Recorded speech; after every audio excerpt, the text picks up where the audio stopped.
There's a little flurry this morning, but we're not going to let that stop us from doing the boil today.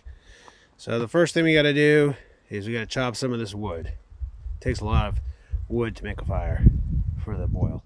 Looks like that's enough to get me started. Now what I got to do is brush that out, get the kindling from inside. I use the inside wood for the first start of the fire. So I do use the fat wood to get things started. It's actually like a pretty long fire you gotta make. So there's all the kindling. Let's hope it catches. We're off to a good start. Let's hope we can keep it going. All right, looks like the coals are going good. So it's time to brush that thing off, and then we're gonna get these guys in there. Got 2 buckets ready to go that I collected the other day. And then we still got all kinds of sap in the buckets down there. So we're gonna get going now. I emptied all the buckets, didn't quite fill up the pan, which is usually my goal, but it is early in the season. So now I just got to keep the fire going. And over here, there's a temperature gauge. It's starting to move. Well, you got to get that well around to the hot part. So we're going to work on that now.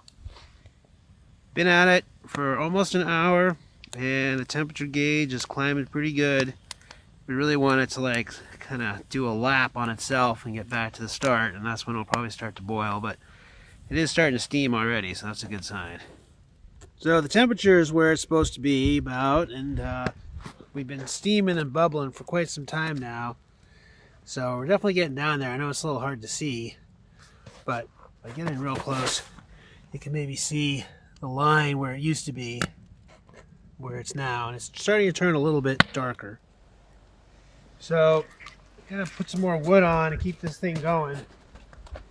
Kind of hard on smoke coming out, but it's gonna just get down there, kind of stick it right in there, and hope it catches on fire. Throughout the day, I keep an eye on the boil from the kitchen window. As long as it's steaming, I know need to add more wood. But as soon as it stops steaming, I have to go out there and put more wood in.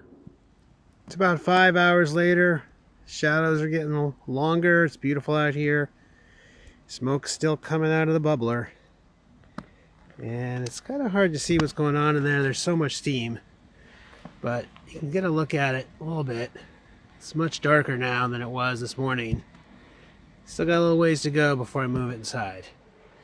So now we're at the transfer stage here. It's kind of dark, so I got the flashlight on, but I'm going to basically crank this arm here. And because everything's so far on this end, you have to tip it. It's hard to see everything because it's so dark. But you can see it start coming out of there. So we're going to get it all into the pot. So we're basically in the home stretch here now. I'm going to be careful not to overboil this. See, it's starting to royal boil. Can't say that, but anyways, I gotta turn that down a little bit. Usually I do it to 3.5 or 3.0. Seems to work pretty good. And then over here I have all the disinfectant stuff. Hoping to get 2 quarts and a pint out of this, but we'll see. It's a pretty small batch, but you can see it's getting very ambery. So I'm gonna boil this down for a while now. It's been about 10 hours since we first started the boil, and the syrup is very, very, very close. It's got the right consistency and texture. So we'll get everything lined up here. Sterilized. Jars. I don't think I'll be able to fill that many jars, but we'll see. And then we get the filter lined up. This is the hydrometer, which I'll be using shortly to check the bricks. It's about half an hour later, and I'm going to measure the bricks. I put the syrup in there, this little handle thing, and the hydrometer will hopefully float. We'll see what happens.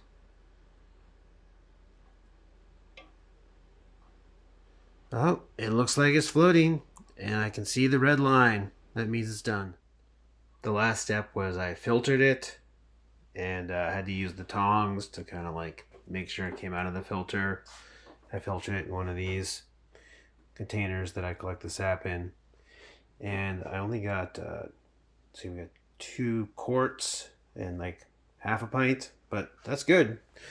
And just as I suspected, it is quite light amber, being early season. So That's how we do it. I'll label these up and we'll enjoy them.